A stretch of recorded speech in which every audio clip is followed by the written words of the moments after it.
Hello friends, Malji solution channel में फिर से स्वागत है। आज फ्रेंड्स एक न्यू टॉपिक्स के बारे में डिस्कस करेंगे। वो है forklift operation at warehouse. First हम लोग जानते हैं हैजार्ड्स ऑफ फॉकलिफ्ट। फॉकलिफ्ट का क्या हैजार्ड होता है? तो इसमें अटैचमेंट है। Attachment hazard. अटैचमेंट हैजर्ड में क्या होता है? एडजस्टिंग टू अटैचमेंट, उसके साथ जो अटैचमेंट रहता है वो अगर प्रॉपरली फिक्स नहीं किया है तो वो से हैजर्ड हो सकता है। पोर मेंटेनेंस, अगर प्रॉपरली मेंटेनेंस नहीं किया है तो कभी कभी वो ब्रेक डाउन हो सकता है, कभी वो फॉकलिफ्ट का जो लीवर है वो डाउन हो सकता है, क्योंकि टोटली ये हाइड्रोलिक ऑपरेटेड है, तो इसलिए मेंटेनेंस होना जरूरी है। पोर मेंटेनेंस होगा तो एक हैजर्ड क्रिएट करेगा। चेंज इन कैपेसिटी, कैपेसिटी अगर उसका कैपेसिटी के अंदर नहीं आएगा तो आप उसमें प्रॉपर लोड नहीं उठा पाएंगे, तो एक हैजर्ड का रीजन है।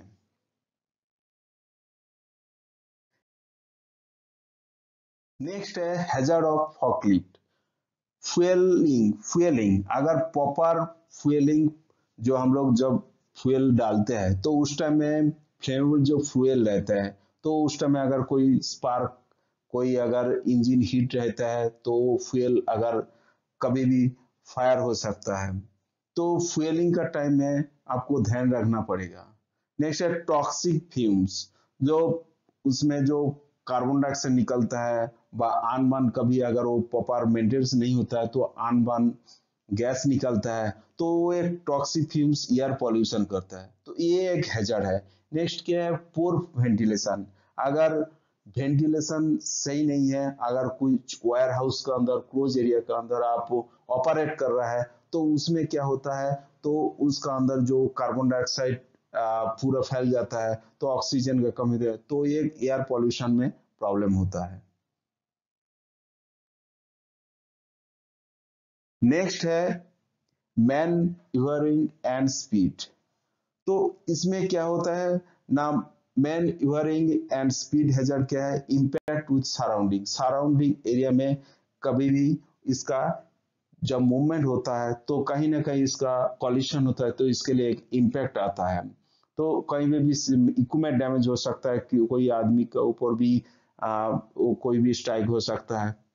और नेक्स्ट क्या है ना, ड्राइविंग इन रिवर्स। जब ड्राइव करने का टाइम वो रिवर्स करता है तो उस टाइम में अगर कोई रिवर्स ऑन नहीं है बा कोई भी उसका पीछे कोई फ्लैगमैन नहीं है तो कहीं पे भी वो जाके स्ट्राइक कर सकता है, कहीं पे भी कॉलिजन हो, तो ये एक हैजर्ड होता है। और क्या, नैरो और क्लटर जाइल्स। अगर कोई नैरो स्पेस है, अगर कोई एरिया का अंदर जो वेयर हाउस का अंदर अगर उसमें मेटेरियल्स इधर उधर क्लटर कंडीशन में है तो वो एक हैजर्ड होता है। तो वो उसमें क्या है, किसी भी टाइम में वो किसी का जो व्हीकल है मूवमेंट का टाइम में उसके ऊपर जाके वो मेटेरियल डैमेज हो सकता है, तो साइड में अगर मेटेरियल स्ट्राइक किया है तो अगर पीछे रिवर्स होते टाइम में वो अगर स्ट्राइक किया है तो मेटेरियल गिर सकता है, तो वो एक हैजर्ड होता है।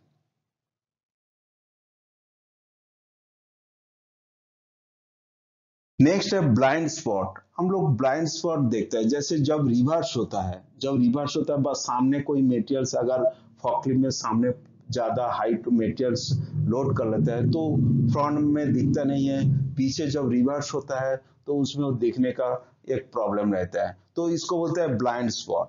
तो ब्लाइंड स्पॉट में बहुत सारा एक्सीडेंट होता है, बहुत सारा प्रॉब्लम होता है, तो ये एक बहुत बड़ा हेजर है।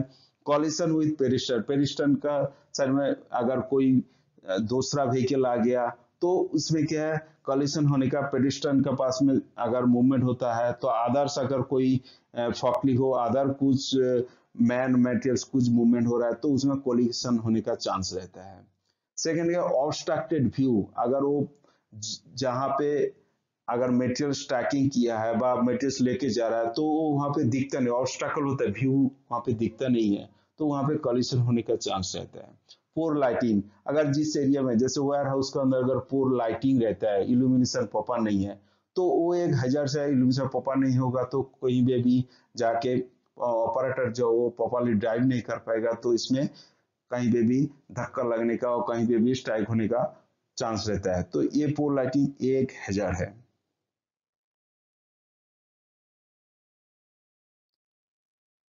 नेक्स्ट है इम्प्रॉपर फ्लोर कंडीशन। अगर प्रॉपर फ्लोर कंडीशन नहीं है तो कहीं पे भी अगर कॉम्पैक्टेड फ्लोर नहीं है, एक्चुअली फॉकलिफ्ट का वेट बहुत होता है, अगर उसमें प्रॉपरली फ्लोर नहीं है, ड्रेबिस पड़ा है, वेट स्पॉट है, तो वहां पे चक्का अंदर में बैठ जाएगा, फिर उसमें क्या है वो जो फॉकलिफ्ट है वो मूवमेंट नहीं कर पाएगा।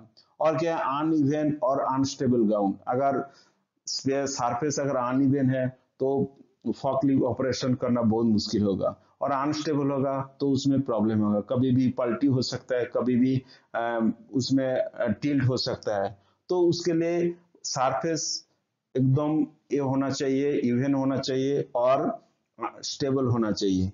ड्राइविंग और पार्किंग ऑन रैम्स, जब ड्राइव करेगा वो जो रैम्स होगा वो रैम्प होना चाहिए, और पार्किंग का टाइम में और वहां पे जब मूवमेंट करेगा वो रैम्प प्रॉपर रैम्प होना चाहिए, तभी ये फॉकलिफ्ट अच्छा तरह से मूवमेंट कर सकता है और ऑपरेटर इजीली मूवमेंट कर सकता है। अदरवाइज रैम्प ज्यादा हाइट होगा तो उसमें दिक्कत होता है।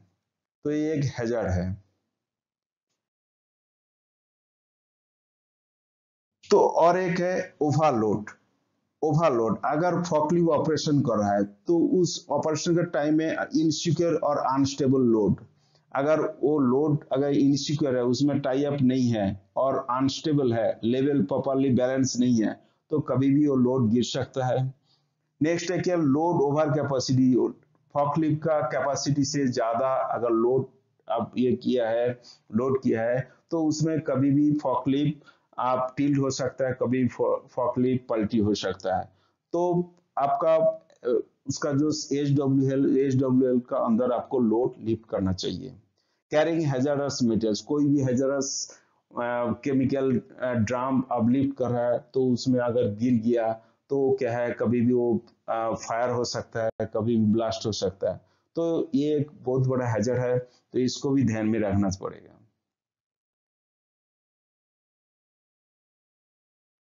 हेलो फ्रेंड्स, जो लोग मेरे चैनल को सब्सक्राइब नहीं किया है प्लीज सब्सक्राइब कीजिए और लाइक कीजिए।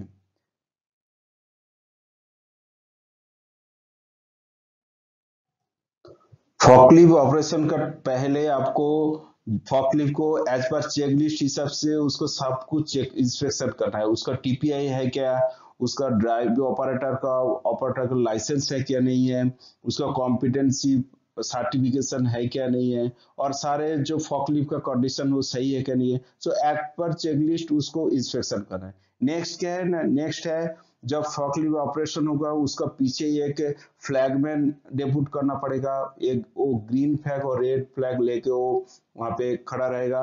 तो जब क्रेन फॉकलिफ्ट मूवमेंट करेगा तो वो सिग्नल देगा, तो एज पर सिग्नल हिसाब से वो रोड क्लियर कर देखेगा, उस टाइम में सिग्नल देगा, उसी हिसाब से फॉकलिफ्ट ऑपरेटर फॉकलिफ्ट ऑपरेट करेगा।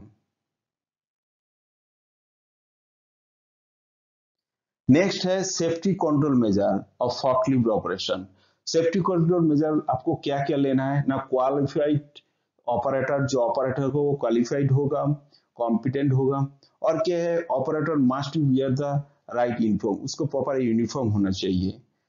नेक्स्ट है equipment must be check for damage before use, equipment को आपको चेक करना है जब आप पहले उसको इस्तेमाल मतलब मूवमेंट करने का टाइम में, तो उसको ठीक से आपको देखना है वो प्रॉपर टाई अप है क्या नहीं, वो डैमेज क्या, वो पहले देख लेना है। Analyse the safety of the work environment, तो आपको एनवायरमेंट के हिसाब से उसको एनालाइज करना है जो इक्विपमेंट क्या है। Next operator safe speed, speed आपको लिमिटेड स्पीड में और बहुत आराम से उसको ऑपरेट करना है, तो नहीं तो क्या है कभी मटेरियल्स गिर सकता है और कहीं पे भी जाके टकरा सकता है। और ensure the load stable and secure, load आपको सिक्योर होना चाहिए, प्रॉपरली प्रॉपरली आपका फॉकलिफ्ट का जो फॉक है फॉक का वो प्रॉपरली बैठना चाहिए, स्टेबल होना चाहिए और सिक्योर होना चाहिए। नेक्स्ट क्या है make sure the clear visibility of the path head, जहां पे आप वो मूवमेंट कर रहा है उसमें प्रॉपर एरिया पूरा विजिबल होना चाहिए, ऑपरेटर को देखना चाहिए, क्योंकि वो पाथ क्लियर होना चाहिए, कोई भी ऑब्स्ट्रक्शन नहीं होना चाहिए। Do not carry the storage materials और पर्सन। वो जब मूवमेंट करता है कभी भी मटेरियल्स में वो फॉकलिफ्ट का ऊपर कभी आदमी को उसको ऊपर लेके जाना नहीं है। Ensure the forklift is not overloaded, overloaded नहीं लेके जाना है, कैरी ओवरलेड नहीं कैरी करना है।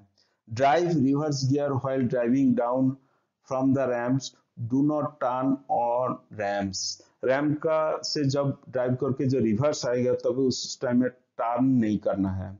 ये सब चीज ध्यान में रखना है, तभी आप सेफली फॉकलिफ्ट आप ऑपरेशन कर सकता है। ये देखिए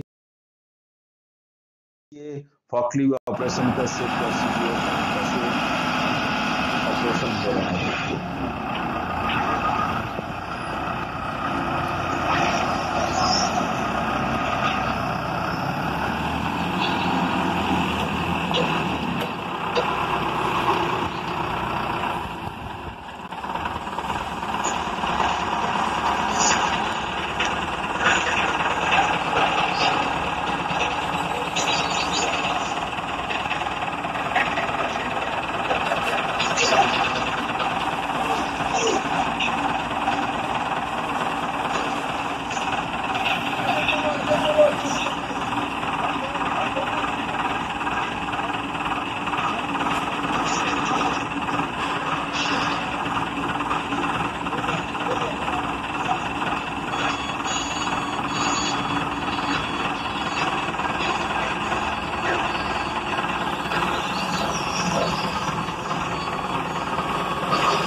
thank you friends watching the video.